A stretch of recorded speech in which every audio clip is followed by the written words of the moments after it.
अभी साउंड ठीक है? तुम लोग को साउंड आ रहा है ना? हाँ तो आदमी बोलेगा तब ना साउंड आएगा, बिना बोले साउंड कहाँ से आएगा? चलो।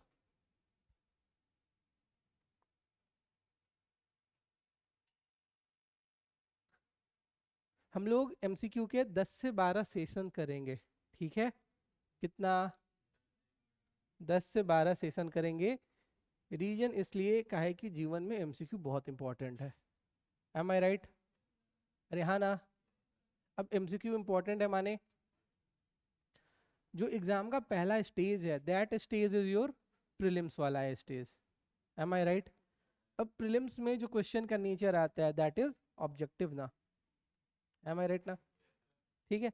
तो जो हमारे ये ऑब्जेक्टिव क्वेश्चन है ये अपने आप को देखो, ऐसा नहीं है कि तुमने पढ़ लिया तो तुमसे क्वेश्चन सॉल्व हो जाएगा, ऐसा बिल्कुल नहीं होता। तुम पढ़ोगे, कुछ क्वेश्चन सॉल्व होंगे, कुछ क्वेश्चन गलत होंगे, फिर उन जो गलत हुए क्वेश्चन से जो तुम्हें सीखने को मिलेगा, फिर उससे एग्जाम में सवाल गलत नहीं होते हैं। Are you getting my point ना? हाँ, तो मैंने आपको बताया था कि पॉलिटी में हमारा ऑलमोस्ट 15 to 18 क्वेश्चन आता है प्रीलिम्स में। M I right? Cut off जाती है 90 के ऊपर, राइट? तो तुम्हारा 1/3 जो क्वेश्चन है वो केवल और केवल कहाँ से आ जाता है? मतलब पॉलिटी तुम्हारा 1/3 ऑफ द पेपर निकाल देता है एकदम आराम से। बात समझ में आया? एंड मैं अपने 10 साल 12 साल के खुद के एक्सपीरियंस से बता रहा है कि अगर आपने पॉलिटी के 2 या 3 क्वेश्चन गलत कर दिए तो फिर आप अगले साल प्रीलिम्स की तैयारी कीजिए। बात समझ में आया? हाँ, तो हम लोग अपनी इफिशियंसी बढ़ाएंगे इस सब्जेक्ट में। और जो पॉलिटी के एमसीक्यू हैं इसके 10 से 12 लेक्चर आएंगे बस। कितने? 10 से आओ 12, 10 10 से 12 लेक्चर्स आएंगे। Am I right? Am I right? And I can bet on this, ये 10 से 12 सेशंस के बाद तुम्हें डायरेक्ट क्वेश्चन मिलेगा, मतलब तुम पॉलिटी के एक एक क्वेश्चन 30-30 सेकंड में सॉल्व करके आ जाओगे। बात समझ में आया? तो classes are important but questions का डिस्कशन आर उससे कहीं ज्यादा important. Are you getting my point ना? हाँ, बहुत लोग जो बहुत साल पढ़ने के बाद भी अगर सिलेक्शन वगैरह नहीं हो पाती है तो इसमें नॉलेज का, मेहनत का कमी नहीं है, कमी कहाँ पे आ जाती है? प्रैक्टिस की। ठीक है? बात समझ में आया कि नहीं है? जैसे मान लो कि तुमने एक बार जुडिशरी पढ़ लिया, एक बार पढ़ लिया, अब दोबारा जब तुम्हें फिर से जुडिशरी पढ़नी है तो उसके प्रीवियस ईयर क्वेश्चन सॉल्व कर जाओ। M I right? जो आप लोगों को प्रैक्टिस सेट दिया गया है उसके एमसीक्यू सॉल्व कर जाओ। तुम वापस से जाके सेम नोट्स पढ़ोगे, वापस से जाके सेम बुकलेट का मटेरियल जो दिया गया है वो पढ़ोगे, तो उसमें से तुम बहुत सारी चीजें नहीं सीख पाओगे। बात समझ में आया? जब तक गलती नहीं करोगे क्वेश्चन में तब तक ये नहीं समझ में आएगा कि गलतियों को सुधारना कैसे। M I right?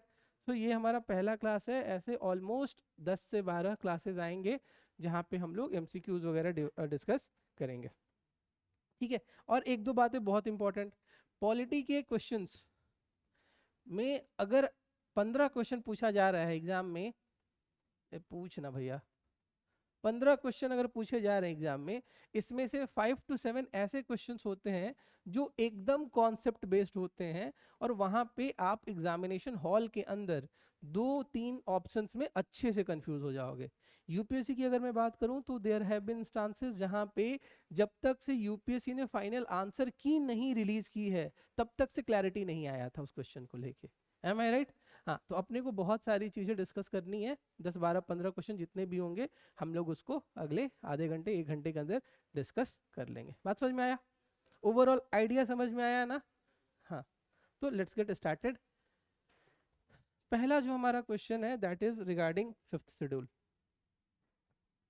पहला क्वेश्चन किसके हिसाब से बेटा? Fifth schedule. Am I right ना? देखो, क्वेश्चंस करते कैसे हैं, लिटरली तुम्हारे पास एक पेन होता है, ठीक है, पेपर होता है, जो भी इंपॉर्टेंट कीवर्ड्स आपको क्वेश्चन के स्टेटमेंट में दिखते हैं उसको हाईलाइट कर लिया करो। जैसे अगर क्वेश्चन नंबर 1 अपन सॉल्व करना होगा एग्जाम हॉल के अंदर तो कैसे सॉल्व करेंगे? If a particular area is brought under the fifth schedule, किस शेड्यूल की बात हो रही है?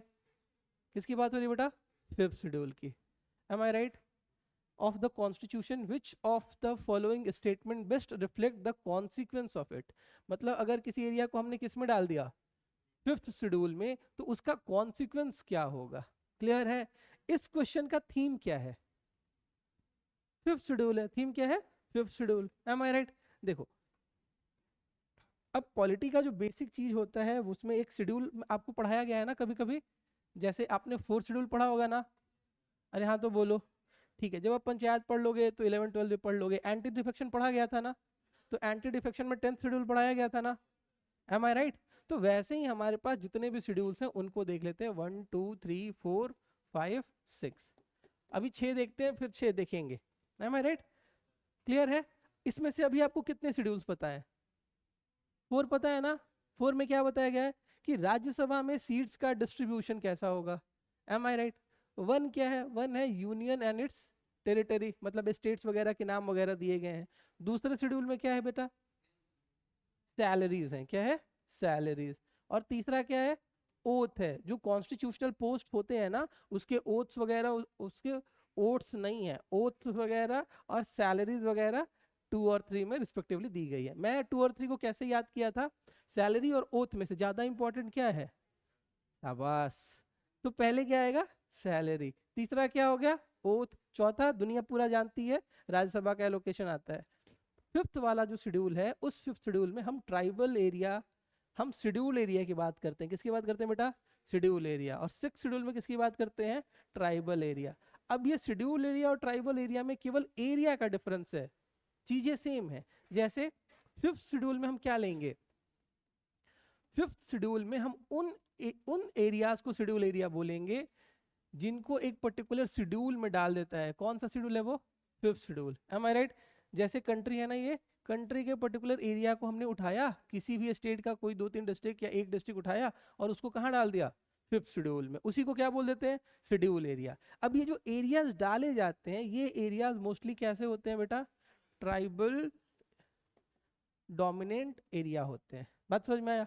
अब जो ट्राइबल का लॉ है, कस्टम है, जो उनके रहने का इकोनॉमी, पॉलिटी, सोसाइटी जो उनकी है, वो मेन स्ट्रीम से सेम है या डिफरेंट है? डिफरेंट है, एम आई राइट? तो थोड़ी बहुत ऑटोनॉमी देने के लिए उनके जो भी डिफरेंट कस्टम्स वगैरह है उनको रिकॉग्नाइज वगैरह करने के लिए हमने क्या किया? एक अलग से शेड्यूल बना दिया है। कौन सा schedule? Fifth schedule, am I right? अब now this fifth schedule is applicable all over India except north east के कौन कौन से state? A M T M, Assam, Mizoram, Tripura and Manipur. Manipur नहीं, देखो अब मेरी बात सुनो, मैंने कैसे याद किया था। मणिपुर में मनी है ना, जिसके पास मनी होती है उसको कोई स्पेशल ट्रीटमेंट चाहिए क्या? नहीं चाहिए। जिंदगी में कभी गलत नहीं होगा मेरे से। बात समझ में आया कि नहीं आया? अरे हाँ ना? तो असम, मेघालय, त्रिपुरा एंड मिजोरम, है मैं राइट? ये 4 स्टेट्स कहाँ डाल दिए गए? 6 शेड्यूल में। ठीक है, तो बस ये 2 3 लाइन का इंफॉर्मेशन अगर आपको पता होता तो आपसे ये क्वेश्चन बड़े प्यार से बन जाता। क्वेश्चन क्या कह रहा है कि फिफ्थ शेड्यूल में जाने पे क्या क्या कॉन्सिक्वेंसेज होंगे। तो सबसे पहला क्या है? देखो, it would prevent the transfer of tribal land from tribal people to non tribal land. मैं झारखंड में था, आई नो दिस रियलिटी। इसके बारे में मान लो कि आपको पता नहीं है, तो दूसरा ऑप्शन देखते हैं। दूसरा ऑप्शन क्या कह रहा है? This will create a local self governing body in that area. ये बातें तो पंचायत वगैरह से रिलेटेड है ना? अरे हाँ की ना, लोकल सेल्फ गवर्नमेंट वगैरह। और local self governing body in that area, autonomous councils वगैरह होती है ना? अरे हाँ तो बोलो। फिर क्या है? This would convert that area into union territory. बेकार की बात, am I right? इस ऑप्शन को तो सबसे पहले उठा के फेंक दो तुम लोग। अगला क्या कह रहा है? The state having such area will be declared as a special category state. Last वाला ऑप्शन भी गलत है। आंसर क्या होगा इसका? ए आंसर होगा, am I right ना? अब हमने ये क्वेश्चन कर लिया, मान लो कि तुम्हारा ये क्वेश्चन सही भी हो गया। ये 2022 के प्रीलिम्स का क्वेश्चन है, यूपीएससी का। इतना आसान पूछता है, am I right? सारे क्वेश्चन आसान है। अब ये एग्जाम का क्वेश्चन, एग्जाम में ये क्वेश्चन कब आया था? 2022 में आया था ना? अरे हाँ की ना? हम इसको सॉल्व कब कर रहे हैं? 24 में। तो हमें हर क्वेश्चन से लर्निंग आउटकम निकालने होंगे। इस क्वेश्चन में लर्निंग आउटकम क्या है? सबसे पहला लर्निंग आउटकम क्या है बेटा? Fifth schedule. क्या है? Fifth schedule, am I right? दूसरा क्या है? Special category state, M I right? ये 2 लर्निंग आउटकम आते हैं आपके इस क्वेश्चन से। तो जब आपने क्वेश्चन नंबर 1 कर लिया तो मे भी आज के 1 साल बाद, आज के 2 साल बाद, 3 साल बाद आपसे क्वेश्चन किस पे पूछ लेगा? स्पेशल कैटेगरी स्टेट्स पे। बात समझ में आया? अरे हाँ कि ना? तो ऐसे अपने को एमसीक्यूज वगैरह सॉल्व करनी है। तो यहाँ पे आंसर दिया हुआ है, उससे बहुत ज्यादा फर्क नहीं पड़ता। अब देखो क्वेश्चन नंबर 2 देखो। ये क्वेश्चन एक बार पढ़ के देखो। What was the exact constitutional status of India on 26 January 19 1950। Date क्या है? 26 जनवरी 1950। ये क्वेश्चन किस टॉपिक का है? वेरी गुड, ये क्वेश्चन किस टॉपिक का है? प्रियम्बल। M I right? इसका मतलब प्रियम्बल में कौन कौन से वर्ड्स थे 1950 में वो बता दो। M I right? तो प्रियम्बल में वो जो दो वर्ड 1976 में ऐड हुए थे उन दो वर्ड को काट दो, आंसर आ जाएगा। क्या क्या है बताओ? बी है ना? अरे हाँ की ना?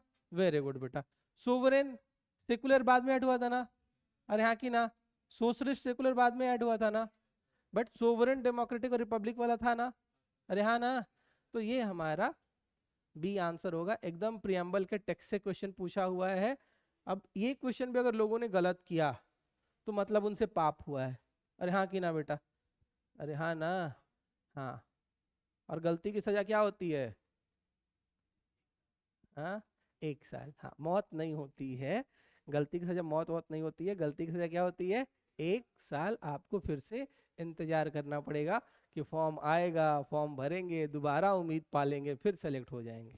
बात समझ में आया? हाँ। और उसके बाद we have the third question. Third question में देखो, which of the following in Indian polity is an essential feature that indicate it is a federal in character. मतलब टॉपिक क्या है? टॉपिक क्या है? फेडरलिज्म। फेडरलिज्म होता है क्या है? फेडरलिज्म एक ऐसा सिस्टम ऑफ गवर्नमेंट है जहां पे क्या है? There is, very good, there is division of power. Am I right? किन किन स्टेजेस पे डिवीजन ऑफ पावर है? एक तो यूनियन के लेवल पे, सेंटर के लेवल पे, और दूसरा रीजनल लेवल पे। किसके लेवल पे? रीजनल लेवल पे। तो अगर आप इंडिया को देखोगे बेटा बहुत ध्यान से, तो इंडिया आपको कैसा दिखाई देता है? एक हमारे पास सेंट्रल गवर्नमेंट है ना? अरे हाँ ना? फिर हमारे पास बाकी स्टेट गवर्नमेंट्स हैं या नहीं है? तो इसी सिस्टम ऑफ गवर्नमेंट को क्या बोल देंगे? फेडरलिज्म। अब वो इस फेडरलिज्म का एसेंशियल फीचर पूछ रहा है। क्या पूछ रहा है? एसेंशियल फीचर्स पूछ रहा है। क्लियर है? क्लियर है ना? तो इसके एसेंशियल फीचर्स एक बार देख लो। ऑप्शन रीड करते हैं सबसे पहले। The independence of judiciary is safeguarded. अच्छा, आगे। The union legislature has elected representative from the constituent unit. बेकार की बात कर रहा है। अरे हाँ की ना? अरे हाँ तो बोलो। उसके बाद the union cabinet can have elected representative from regional party. Lok Sabha में किस पार्टी के? अगर लोकसभा में हर पार्टी से रिप्रेजेंटेटिव आ भी जाए तो उससे क्या हो जाएगा? कोई लॉजिक है क्या फेडरलिज्म का उससे? नहीं। अगला क्या है? The fundamental right are enforce by the court of the law. अब फंडामेंटल राइट का फेडरलिज्म से कोई रिलेशन है क्या? एक रिलेशन है। फंडामेंटल भी एफ से स्टार्ट होता है, फेडरलिज्म भी एफ से स्टार्ट होता है। इसके अलावा कोई खास लॉजिक है नहीं एक्चुअली। है आई राइट? तो ये वाला ऑप्शन अपन काट देंगे सबसे पहले। अब the independence of judiciary safeguarded, ये सबसे इंपॉर्टेंट फीचर है किसका? फेडरलिज्म का। रीजन क्या है? क्योंकि जब स्टेट में और सेंटर के बीच में डिस्प्यूट होगा तो उसको सॉल्व कौन करेगा? कौन सॉल्व करेगा? जुडिशियरी। M I right? ठीक है।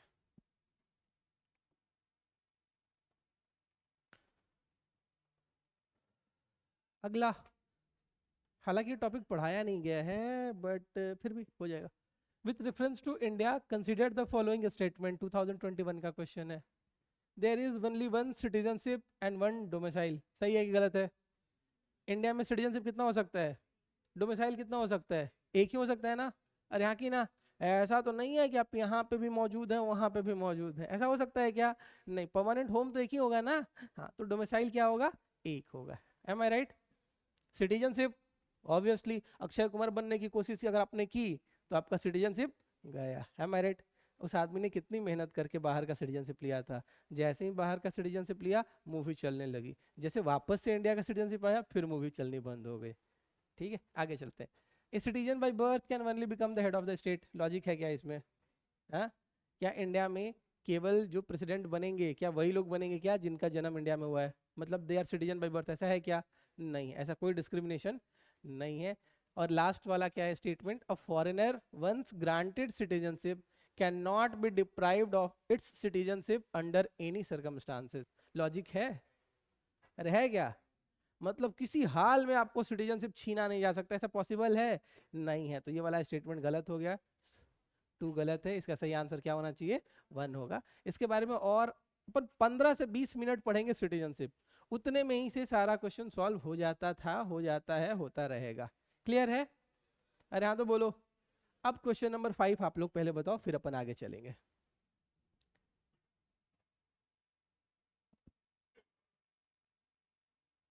हाँ बी।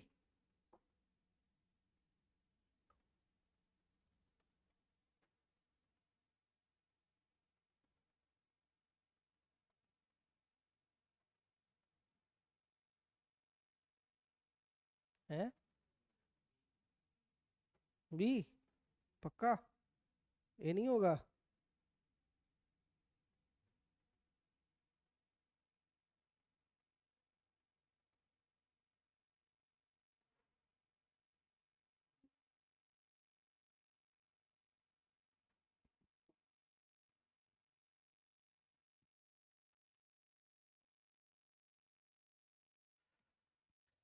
पार्लियामेंट्री सिस्टम है ना?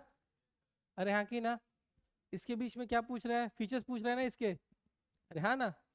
ठीक है, पार्लियामेंट्री सिस्टम का आप डेफिनेशन बता दो तो भी अलग बात है।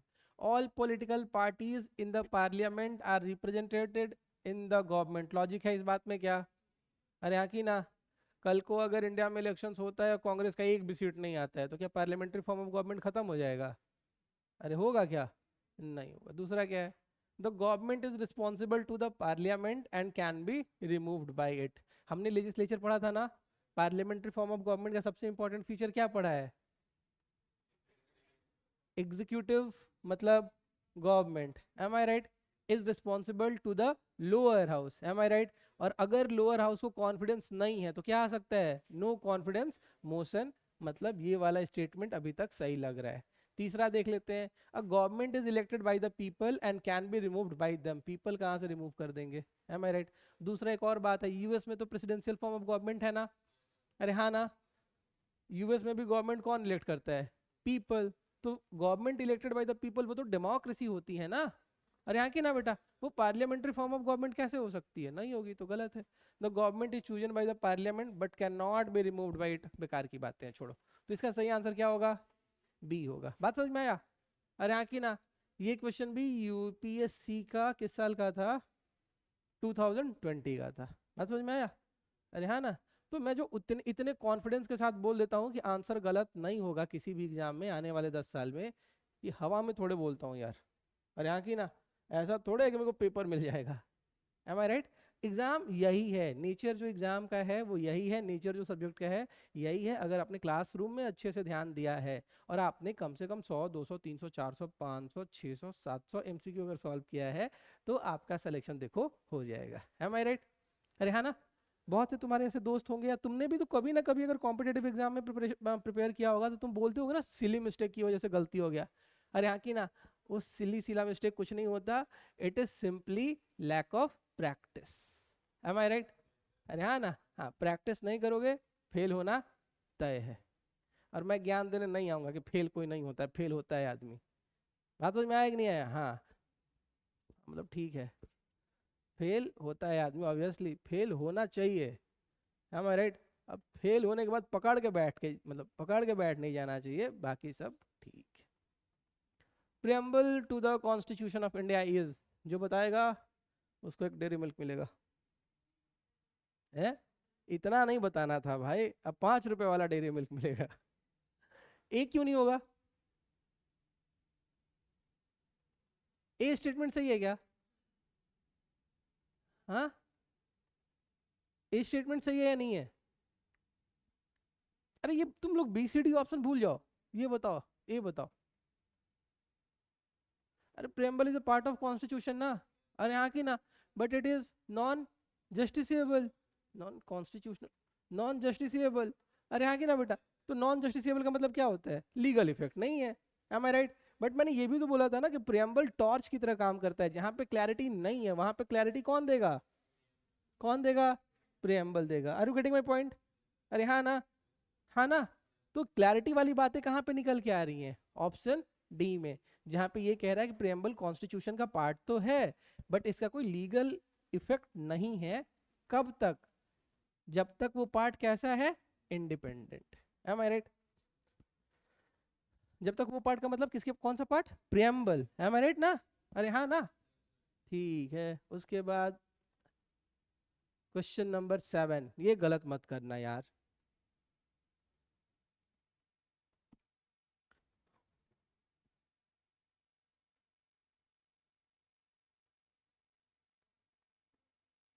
हाँ, डी ना, कॉन्स्टिट्यूशनल गवर्नमेंट का मतलब कॉन्स्टिट्यूशनलिज्म, एम आई राइट? अब कॉन्स्टिट्यूशनलिज्म का मतलब क्या होता है, लिमिटेड गवर्नमेंट। अरे हाँ ना, नाम बदल देने से काम थोड़े बदलता है। तो कॉन्स्टिट्यूशनल गवर्नमेंट का मतलब क्या हो जाएगा, लिमिटेड गवर्नमेंट, एकदम सिंपल, बिल्कुल दिमाग लगाने की जरूरत नहीं है। अब ये फिर से देखो क्वेश्चन आया किसका, 9th शेड्यूल का, एम आई राइट? हमने जब फंडामेंटल राइट पढ़ा था तो हमने वहां पे आर्टिकल 31A 31B 31C पढ़ा था ना, टच किया था ना, एम आई राइट ना? 31C याद है ना आपको? 39B 39C जहाँ पे आएगा वहां पे फंडामेंटल राइट की धज्जियां उड़ा देंगी, एम आई राइट? इसी में एक आर्टिकल आता है आर्टिकल 31B। अब ये आर्टिकल 31B क्या है, 9th शेड्यूल है। क्या है बेटा, 9th schedule, am I right? अब 9th शेड्यूल क्यों बनाया गया था, 9th शेड्यूल बनाया गया था ताकि जुडिशियल जो रिव्यू है पार्लियामेंट के लॉज में, कुछ लॉज ऐसे होते हैं जिसमें पार्लियामेंट चाहती है कि इनका जुडिशियल स्क्रूटनी नहीं हो। जैसे लैंड रिफॉर्म्स के जो लॉज थे, एग्रीकल्चर के रिफॉर्म्स के लिए लैंड रिफॉर्म्स बहुत जरूरी थे, तो लैंड रिफॉर्म्स के जो लॉज थे उनको पार्लियामेंट ने क्या किया, 9th शेड्यूल में डालना शुरू कर दिया। और 9th शेड्यूल को ये पावर दिया गया कि जुडिशरी इसको स्क्रूटनाइज नहीं कर पाएगी। तो जब भी कोई लॉ कहाँ चला जाता था, 9th शेड्यूल में, तो जुडिशरी उसको क्या नहीं कर पाती थी, रिव्यू नहीं कर पाती थी। बात समझ में आया, अरे हाँ कि ना? तो ये बनाया गया था 9th शेड्यूल, और 9th शेड्यूल लाया गया था फर्स्ट कॉन्स्टिट्यूशनल अमेंडमेंट ऑफ 1951 में ही। कब आया, 1951। 1951 में प्राइम मिनिस्टर कौन थे, खत्म कहानी, एम आई राइट? बात समझ में आया? बट फिर देखो केशवानंद भारती का जजमेंट आता है और बेसिक स्ट्रक्चर की बातें आती हैं, और जुडिशियल रिव्यू किसका पार्ट हो जाता है, बेसिक स्ट्रक्चर का। तो 2007 में ये बोला जाता है कि बेसिक स्ट्रक्चर डॉक्ट्रिन आने के बाद से 9th शेड्यूल में जितने भी लॉज डाले गए हैं वो सारे के सारे लॉज अब जुडिशियल इम्यूनिटी के अंदर नहीं आएंगे। उन केसेस का भी, उन लॉज का भी क्या हो सकता है, जुडिशियल स्क्रूटनी हो सकता है। बात समझ में आया, अरे हाँ कि ना? केस का नाम क्या था, आयर केलो केस का नाम था, ठीक है? तो ये हमारी 9th शेड्यूल वाली बातें थी। उसके बाद क्वेश्चन नंबर 9 किस साल का है, 19। Same question was repeated in 2022 ना? अरे हाँ की ना? ऑप्शन को क्वेश्चन बना दिया, क्वेश्चन को आंसर बना दिया, यही किया है ना? अरे हाँ ना, इसीलिए कहता हूँ प्रीवियस ईयर क्वेश्चन इंपॉर्टेंट। बात समझ में आया? तो ये तो देखने की भी जरूरत नहीं है ना, आंसर क्या होगा, 5th शेड्यूल। इस तरह से कहानी समाप्त। ये क्वेश्चन क्या है,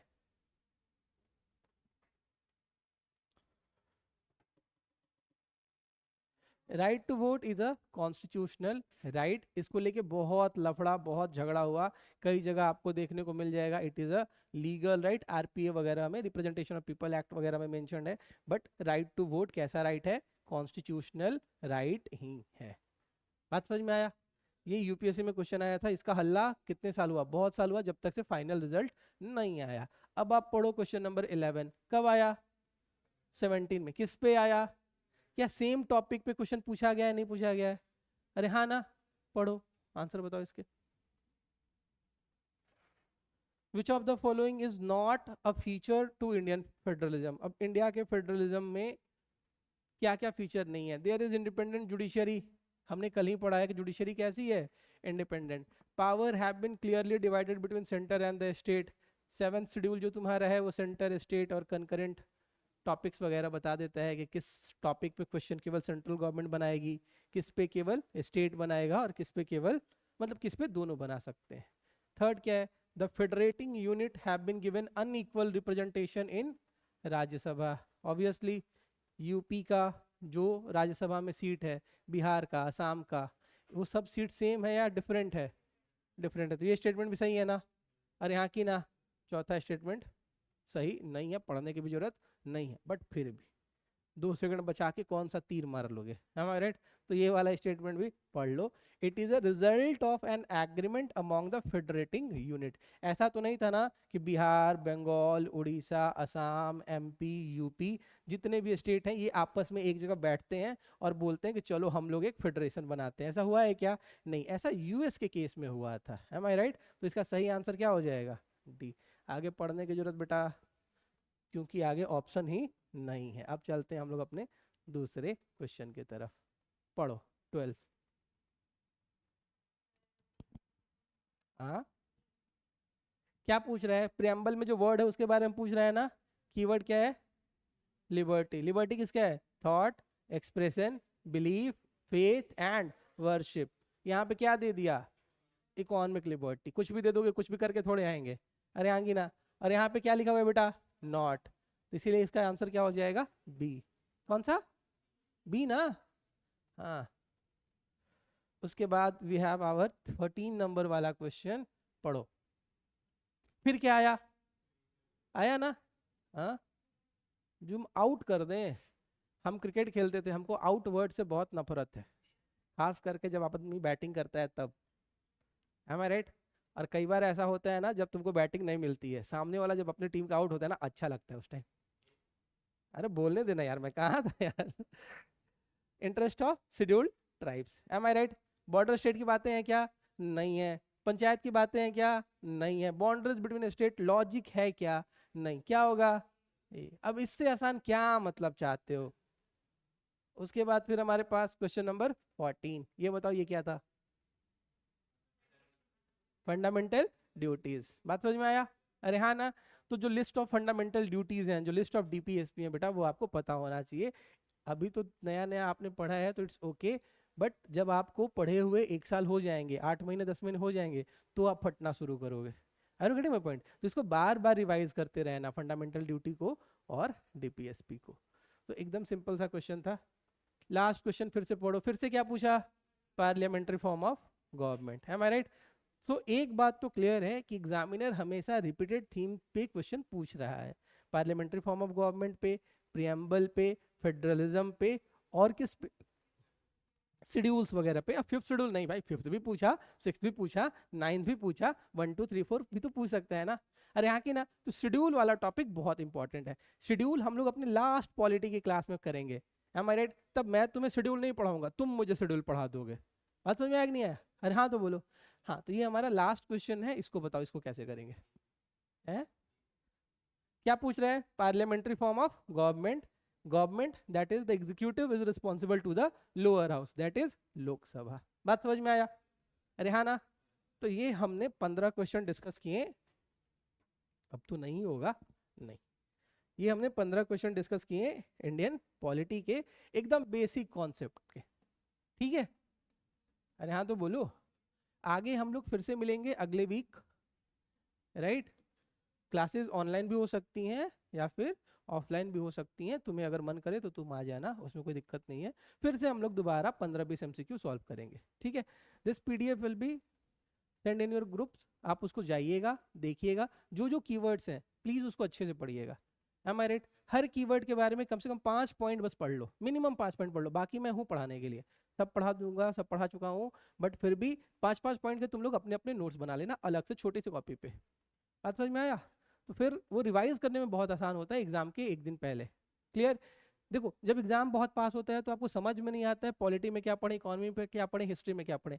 प्रीवियस ईयर क्वेश्चन के जो थीम होते हैं ना, एग्जाम के 2-3 दिन पहले पढ़ के अच्छे से जाओ, क्वेश्चन आने के बहुत चांसेस होते हैं। M I right?